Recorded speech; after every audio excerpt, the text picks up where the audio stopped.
Model, 2018 Vauxhall Vivaro Trafic 2900 Sportive Cdti spares or repairs needs engine. Body, grey, panel van. Mileage, 91,855. MOT, the 25th of February 2026.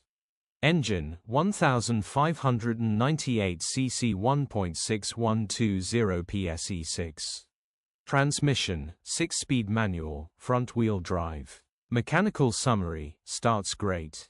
Runs with a knock. Bottom end bearings are knocking.